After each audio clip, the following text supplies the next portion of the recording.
Europe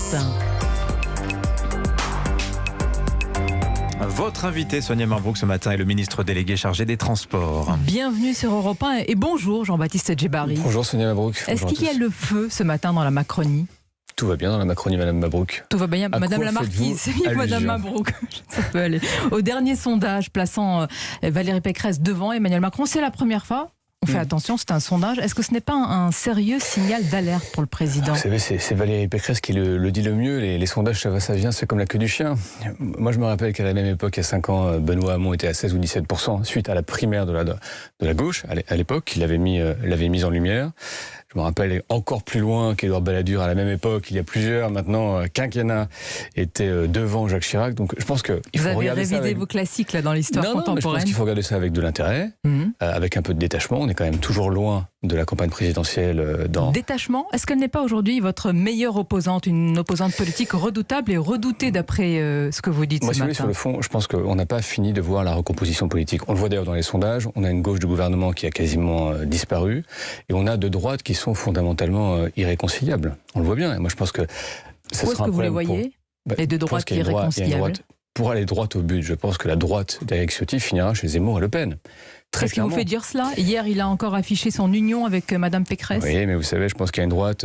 D'abord, le paysage politique se recompose. On voit bien qu'y compris autour d'Édouard Philippe, il y a une droite classique, libérale, qui a déjà attiré un certain nombre de talents. Et je pense qu'on a une droite, pour le coup, nationale, souverainiste, obsédée par l'immigration, dont Éric Zemmour est un des tenants, et qui aura vocation, à mon avis, à terme, mais l'avenir nous le dira, et puis on verra bien, on commentera ça à ce moment-là, qui aura vocation à se recomposer. Mais j'ai l'impression, c'est que ce matin, la majorité ne sait pas comment contrer Valérie Pécresse. Un jour, vous dites qu'elle est Macron compatible, le lendemain, vous tirez à boulet rouge sur son programme.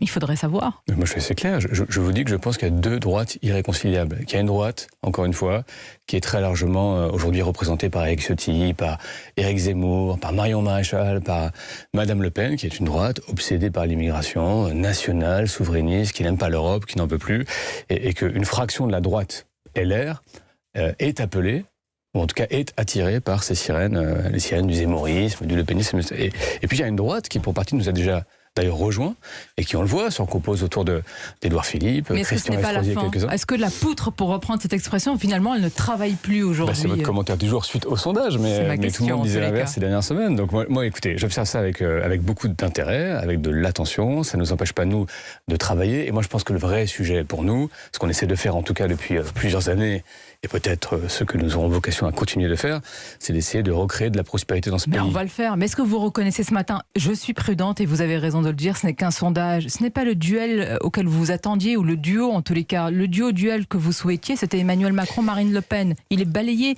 Pour le moment, il vole en éclats. Mais sincèrement, je ne crois pas qu'un seul instant, le président de la République ou nous-mêmes ayons souhaité un duel face à Marine Le Pen. C'est déjà produit. Vous avez vu que le débat n'était pas très glorieux. Moi, je préfère des débats politiques qui sont d'une autre nature, d'une autre tenue. Donc moi, j'ai aucun problème. Donc, comme opposante Valérie Pécresse? Je préfère rien du tout. Je prends les faits comme ils sont. Et si c'est Valérie Pécresse, ce sera Valérie Pécresse, l'opposante principale. L'avenir le dira, Madame Marbrouk. En attendant, Emmanuel Macron fait campagne sans le dire. Vierzon hier, président candidat. Est-ce que c'est un en même temps qui va durer longtemps? Président, et le président n'a pas vocation à rester à l'Élysée tous les jours. Il a vocation à assumer toutes ses responsabilités. Et je pense que c'est ce déplacement de 2 jours, le Conseil des ministres qu'il tient par visioconférence pour justement être à la fois au four et au moulin, me paraît d'être de bonne hygiène politique. Est-ce que l'entrée en campagne n'est pas trop tardive au vu justement de ces premiers sondages? Mais vous savez, on disait déjà de ça, on disait la primaire de la droite est trop tardive. Ce qu'on observe quand même dans l'époque récente, c'est qu'on a un raccourcissement des campagnes électorales. On a en général les présidents qui restent ou qui rentrent assez tard en campagne. Et puis par ailleurs, ça ne nous a pas échappé, on a une crise sanitaire qui se poursuit, on a un pays qui est en train d'être relancé, et ça nous fait objectivement beaucoup de travail. Donc je pense qu'il faut laisser le temps au temps, et il y aura le moment de la campagne électorale qui viendra, et le président aura à se prononcer. Hier, Éric Zemmour a dit d'Emmanuel Macron qu'il incarnait le grand vide, qu'il était un adolescent qui se cherche, quelqu'un qui n'est pas fini. Comment vous avez réagi à cela? Ouais, je pense que depuis quand même quelques semaines maintenant, on voit qu'Éric Zemmour, au-delà de ses qualités, a un problème de comportement. Il a un problème de comportement quand il fait des doigts d'honneur aux gens qui le contestent. Il a un problème de comportement quand il insulte un journaliste qui ne l'interviewe pas comme il faut. Et d'une manière générale, il utilise la violence rhétorique en politique. Il l'assume. Il dit, j'ai à l'égard d'Emmanuel Macron et d'autres des propos violents. Et c'est qu'en général, les propos violents, en général, attisent les rancœurs, les rancunes et n'est pas de nature à apaiser la société, mais il l'utilise. Est-ce que vous les condamnez de la même manière si c'est quelqu'un d'autre qui les prononce ? Non, mais moi, un exemple, Jean-Luc Mélenchon, quand il dit d'Éric Zemmour qu'il est l'ennemi du genre humain, est-ce que ça vous choque ? Est-ce que vous diriez que Jean-Luc Mélenchon a un problème de comportement également et de rhétorique ? Je pense que l'ennemi du genre humain, c'est quand même extrêmement fort. Ouais. Parce que c'est étrange, on entend moins de contestations et de critiques quand c'est ce genre de rhétorique. De la même façon, Jean-Luc Mélenchon, depuis plusieurs années, utilise la violence rhétorique en politique. Il en a fait un moteur. Il l'assume comme tel. Donc, vous voyez, nous, on essaye d'être plus modéré que ça. Les Français, Monsieur Djebari, lassés quand même, c'est aussi cela l'actualité, par une crise sanitaire qui n'en finit pas. Ils tentent malgré tout de s'organiser. Pour Noël et les fêtes de fin d'année, vous êtes le ministre des Transports. Que dites-vous aux auditeurs ce matin ? Est-ce qu'il y a des pays, par exemple, des destinations à éviter si on doit se déplacer ? Non, il n'y a pas de destination à éviter. En revanche, il y a des protocoles et des restrictions sur un certain nombre de destinations. D'abord sur le variant Omicron, notamment l'Afrique australe, il y a des restrictions pour des motifs de voyage. Autrement dit, vous ne pouvez voyager que si vous avez des motifs essentiels. On a déjà connu cette époque il y a maintenant un peu plus d'un an. Il y a des protocoles qui sont très stricts, test au départ, test systématique à l'arrivée, hébergement, isolement, le cas échéant si vous êtes positif. Ensuite, pour le reste du monde, d'abord, destination par destination, il faut regarder sur le site des Affaires étrangères, il y a toutes les modalités. Mais d'une manière générale, on peut se déplacer.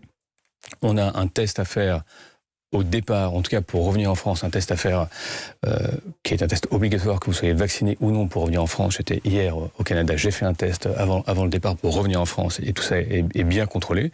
Et pour l'Europe et la Corse, il faut un test pour les non-vaccinés de moins de 24 heures. Mais il n'y a pas de restriction de... Bien. Et la destination France, comment elle est perçue ? Éviter de voyager en France a recommandé il y a quelques jours le département d'État américain à ses ressortissants, relevant à un niveau vraiment d'alerte notre pays. Mais on est donc perçu comme un pays à risque aujourd'hui. Non, alors les Américains l'ont fait pour beaucoup de pays européens. Oui. C'était le cas de l'Allemagne il y a quelques jours. Oui. On parle de nous, mais c'est vrai, c'est assez automatique. Ils ont des seuils et dès que vous dépassez le seuil, ils déconseillent de voyager. C'est une décision politique ou sanitaire ? Non, c'est une décision sanitaire. D'ailleurs, les Américains, sincèrement, depuis le départ, donc pour l'avoir... on n'est pas bon sur le plan sanitaire si les États-Unis considèrent qu'on est un pays à risque. On est dans une 5e vague du variant Delta avec des seuils qui aujourd'hui sont plus élevés et les Américains prennent des décisions fondées pour le coup sur des motifs, c'est pas toujours été le cas, mais récemment, mais en tout cas de ce point de vue-là, sur des motifs qui sont sanitaires et ils auraient réévalué. Donc ils ont raison de considérer notre pays à risque. Et en tout cas, ils décommandent de voyager, ils n'ont pas raison. Ils observent que le seuil... Non mais on est dans une 5e vague, c'est objectif. Donc dès lors qu'eux raisonnent sur les seuils, on a dépassé le seuil de 400. Donc le ministre que vous êtes n'essaye pas de convaincre en disant non, écoutez, nous avons un taux de vaccination important, vous pouvez venir chez nous. Ce sont les éléments que nous faisons valoir évidemment, sur le protocole sanitaire dans les transports, sur le taux de vaccination des populations. Il n'en reste pas moins que pour l'instant, leur décision elle est fondée sur des critères scientifiques et sanitaires. Si je vous en parle, Jean-Baptiste Djebari, c'est que cette recommandation, forcément, ce sont autant d'annulations, de réservations pour le secteur du tourisme. L'impact risque d'être conséquent. Qu'est-ce qu'on peut faire face à cela ? Bon, d'abord, on doit rappeler, et c'est vrai, et c'est juste qu'on a en France toutes les garanties, et on a un protocole sanitaire qui marche bien dans les transports, un port du masque qui est respecté, on a une population qui est parmi les plus vaccinées d'Europe. Oui. On a un respect des gestes barrières qui ça ne va pas faire venir les touristes. Non, mais c'est pour rappeler qu'en France, sincèrement, les choses se déroulent bien depuis maintenant de nombreux mois, que la population française se comporte de façon assez exemplaire. Oui, mais ça ne va pas faire venir les touristes. Non, mais d'accord. Est-ce qu'il faut des aides ciblées, justement, ça permet d'absorber, ce que je veux dire par là, ça permet d'absorber, d'amortir les vagues et de repartir plus fort. On est dans une vague. Elle a des conséquences, elle a y compris des conséquences sur les recommandations. Moralement, on est dans le creux de la vague. Oui, mais on a tous envie d'en sortir. Je pense qu'une façon de s'en sortir, c'est de faire ce qu'on est en train de faire, c'est-à-dire de se vacciner. Vous faisiez référence dans votre journal. Mais pourquoi on ne se défend pas mieux ? Vraiment, c'est une vraie question. Pourquoi on ne se défend pas mieux par rapport à ces pays qui nous placent en zone à risque, alors que, comme vous dites, on est quand même parfois de bons élèves. C'est ça qui est quand même édifiant. D'abord, c'est pas que nous, c'est beaucoup de pays européens, c'est l'Italie, l'Espagne, le Portugal, l'Allemagne. Donc, on est en Europe dans une 5e vague. Donc, il n'y a pas un fait français en Europe. Et après, on est dans cette 5e vague, on s'en défend, on a une vaccination qui marche bien, une 3e dose qui est très largement aujourd'hui en cours d'application. Ce sont ça nos meilleures défenses. Après, il y a une vague, il faut la surmonter. Et derrière le creux de la vague, il y a les vacances, Noël, justement, par exemple. parlons-en, parce que chaque année, c'est désormais la même question. Y aura-t-il suffisamment de trains pour Noël, compte tenu de la situation sanitaire, et pour éviter surtout des wagons, évidemment, bondés ? Alors d'abord, on a connu déjà une époque de Noël l'an passé, où on a vu plusieurs millions de voyageurs qui avaient pris le train en sécurité. À l'époque, on nous avait d'ailleurs beaucoup reproché de maintenir les trains et de ne pas confiner pendant la période de Noël. Ça s'était bien passé. Là, aujourd'hui, on a des Français qui ont beaucoup réservé. C'est 50% de réservations de plus que l'an passé, avec 3 millions de voyageurs 50% de plus. Ouais, c'est beaucoup, c'est vraiment beaucoup. Les Français ont plus réservé et ont réservé plus en amont. Ça veut certainement dire qu'ils ont d'ailleurs confiance dans la situation et la capacité de se déplacer. Et puis, ça veut dire qu'ils ont envie de retrouver les leurs pendant les vacances de Noël. Donc, il y aura des trains. La SNCF est tout à fait mobilisée. Il y aura le plus de trains possible. Un certain nombre de trains sont déjà complets. Et nous ferons en sorte avec la SNCF d'être au rendez-vous de ce beau moment de. Et à quel prix, monsieur le ministre? Parce que dans la course au prix bas entre l'avion et le train, le gagnant n'est pas toujours celui que l'on croit. Des trajets souvent moins chers en avion. Quel est le problème? Selon le président de la SNCF, Jean-Pierre Farandou, ce n'est pas le train qui est trop cher, c'est l'avion qui ne l'est pas. Alors j'ai eu cette discussion c'est avec quand même assez Farandou paradoxal. à plusieurs reprises. D'abord, les modèles économiques sont absolument incomparables. Ensuite, il y a fondamentalement des mesures qui ont été prises par ce gouvernement pour comment dirais-je, faire plus de complémentarité entre l'avion et le train. Vous savez que nous avons posé la règle que les vols de 2h30 n'existent plus quand il y a une alternative grande vitesse. C'est le cas entre Paris et Bordeaux, entre Paris et Lyon, etc. Donc les choses sont en cours de... Mais en fait, il vous accuse, si on entend bien ce qu'il dit aussi, vous-même, presque personnellement, de préférer, de favoriser l'avion au train pour l'ancien pilote de ligne que vous êtes. Bon, je crois que c'est pas ce qu'il a dit. Moi, j'ai eu des discussions avec lui assez franches sur le sujet. Bon, j'ai rappelé les rôles de chacun. Moi, je ne m'ingère pas dans la direction de la SNCF et le ministre des Transports est celui qui fait la politique des transports dans ce pays. Et par ailleurs, je pense que nous avons un bilan sur le sujet qui est incontestable. Nous avons réinvesti comme jamais dans le système ferroviaire, 75 milliards d'euros. Nous avons demandé à la SNCF, qui l'a fait, de pratiquer une politique de petit prix. Donc le train ne doit pas être plus cher sur certaines destinations que l'avion? Logiquement, d'après ce que vous dites. Le train est complémentaire à l'avion sur beaucoup de destinations. Et quand le train est en concurrence avec l'avion, ce qui est arrivé entre Paris et Bordeaux, Paris et Strasbourg, c'est le train qui gagne et c'est très bien ainsi. Donc que chacun s'occupe de rendre son secteur attractif. Moi, je m'entends très bien avec Jean-Pierre Farandou, mais je pense que ça ne sert à rien, que ces politiques étaient honnêtement assez vaines, assez inutiles. Une étude récente de l'Institut Pasteur montre que prendre un train entraîne un surrisque d'infection de 30%, soit autant, dit cette étude, que le covoiturage sans masque, mais moins que le taxi ou l'avion, si l'on en croit cette même étude. Est-ce qu'il y a vraiment un surrisque à prendre le train? C'est la première étude c'est l'étude de Comcor de Pasteur qui dit ça. Donc nous, on étudie évidemment cette étude pour ce qu'elle dit.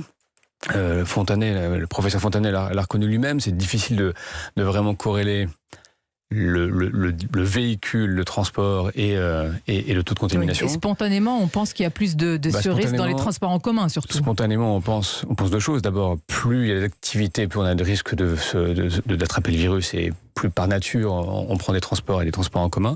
Mais ce qu'on observe quand même, et ça c'est pour le coup pas démenti par l'ensemble des études au niveau mondial, c'est que dans les transports en commun, vous mettez le masque, en général vous parlez peu, vous y restez peu de temps, et donc la surcontamination est faible ou légère. C'est en tout cas les données qu'on a qui sont objectives aujourd'hui. Après, évidemment, plus vous vous déplacez, plus vous avez d'activité, plus vous avez des risques de rencontrer les jeunes, de vous vacciner. On peut dire que c'est plus risqué que d'aller en discothèque où il faut présenter un pass sanitaire. C'est plutôt moins risqué, puisque la même étude dit que dans les lieux privés, c'est plus 340%. Mais à quoi sert le pass sanitaire, monsieur le ministre? Est-ce que ce matin, vous pouvez donner un argument pour l'efficacité de ce pass sanitaire qui, nous avait-on dit, il était fait pour garder aussi les lieux ouverts, et voilà qu'on ferme les discothèques. Je n'ai pas varié, madame Mabrouk. J'ai toujours dit que le pass sanitaire, dans les transports comme ailleurs, ça servait essentiellement à inciter à la vaccination. Et preuve en est, ça a plutôt très bien marché, puisqu'on a une population française qui est... Une obligation, une incitation forte à la vaccination. C'est une incitation, on peut faire différemment. On peut effectivement faire un test, le payer. La France est un pays de liberté. Donc c'est un pass vaccinal. C'est une incitation forte à la vaccination. Un pass vaccinal. Et d'ailleurs, beaucoup de pays le font. Il y a des pays qui ont fait l'incitation. Mais pourquoi l'appelle-t-on pass sanitaire? Il y a des pays qui ont fait l'obligation. Au Canada, par exemple, pour prendre les transports en commun, pour prendre les trains, les avions, il faut être vacciné. Nous, il faut être vacciné ou testé. Pour conclure, une dernière question, Jean-Baptiste Djebari. Et on fait attention évidemment avec les sondages, on reste prudent. Si Emmanuel Macron n'est pas réélu, est-ce que vous continuez la politique? On peut commencer à poser cette question. Vous n'étiez pas en politique. Est-ce que vous pourriez être tenté par le privé? Vous pourriez être tenté par d'autres aventures? J'en viens du privé. Peut-être dans l'aviation, c'est votre domaine que vous connaissez très bien. Oui, peut-être ailleurs. Moi j'en viens du privé. Je me suis engagé parce que c'était Emmanuel Macron, parce que j'estimais qu'il apportait quelque chose de différent. Je suis très honoré qu'il m'ait confié des responsabilités dans son gouvernement. Et moi, sincèrement, à la suite, qu'elle soit en politique ou ailleurs, ça ne me pose absolument aucun problème. Donc tout est ouvert. C'est pas forcément la politique. Ça mène à tout. Non, mais d'abord, j'en viens pas à la politique. Je le fais avec beaucoup d'intensité, avec beaucoup de plaisir, mais sincèrement, je ne ferai pas de la politique mon métier. C'est Peut-être qu'on vous interrogera alors dans d'autres postes à venir. Mais l'avenir le dira, Madame Mabrouk. Merci, Monsieur le ministre Jean-Baptiste Djebbari, d'avoir répondu à nos questions ce matin Merci sur à vous. Europe 1.